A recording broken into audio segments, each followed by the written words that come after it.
His number 9, was given to another player. Di Stefano was one of the talented players who believed that his number brought him luck.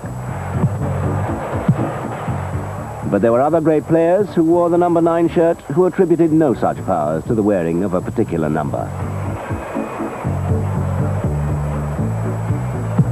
But in the myths and legends of ancient Greece, the number 9 did have a special significance.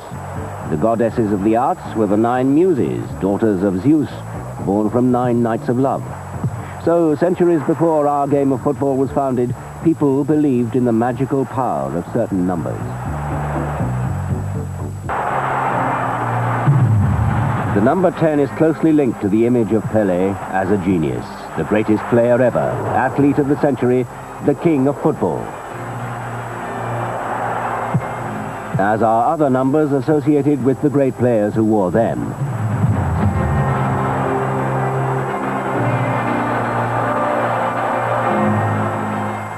Holland's Johan Cruyff, one of the most talented players ever to step onto a football field, wore number 14. He won many great honors in the game, but 14 was not a lucky number for him when he competed for the ultimate prize. Holland progressed brilliantly through the 1974 World Cup competition, gaining universal applause for their style of play. But they lost 2-1 in the final to West Germany. Huge significance is attached to numbers in certain quarters. There are some who believe the future can be foretold by the use of numbers, the cult of numerology. One can get endless amusement, not to mention mental exercise, by playing around with different mathematical permutations.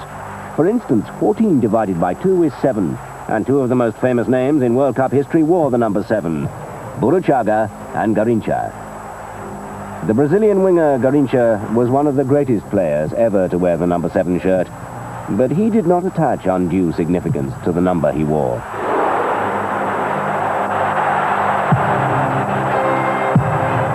He did not think that 7 was a particularly magical number because there are 7 days in the week, 7 celestial spheres, 7 degrees of perfection, though his play was often perfection. But then did the Welsh, whose valiant defence was finally breached by Garrincha in the 1958 World Cup quarter-final, brood that when Jericho's defences fell, 7 priests with 7 trumpets had marched 7 times around its walls?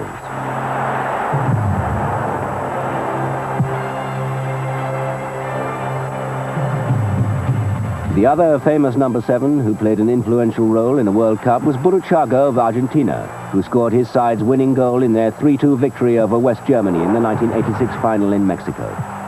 Throughout the competition, Burruchaga had formed an excellent attacking partnership with Maradona, a partnership kept in being when Argentina went to Italy for the 1990 competition as reigning world champions.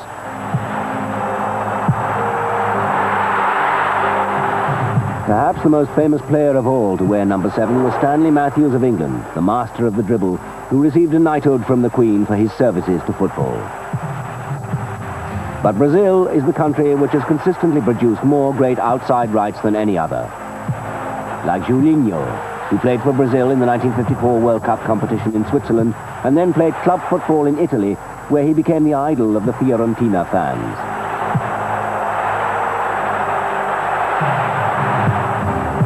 And another who made his name in Europe, Canario. He was part of the great Spanish team Real Madrid, who won the European Cup for the 5th time in a row in 1960. And Jairzinho, who scored in every one of Brazil's matches in the 1970 competition.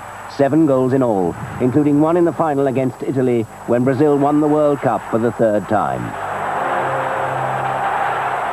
The number 7 is believed by some to have a special influence. Significant references contain it's supposed to stand for union, balance, and harmony, the solid center. Certainly these qualities were displayed in abundance by the great West German number 5, Franz Beckenbauer. And number 10, the number worn by the greatest player ever. Pelé made his first-class debut for his club Santos in the number 10 shirt, and throughout his brilliant career, playing in over 1,350 matches, he always wore number 10. In the study of the symbolic meaning of numbers, 10 is the creation. 10 is a decade, a rounding up and a completion before moving on.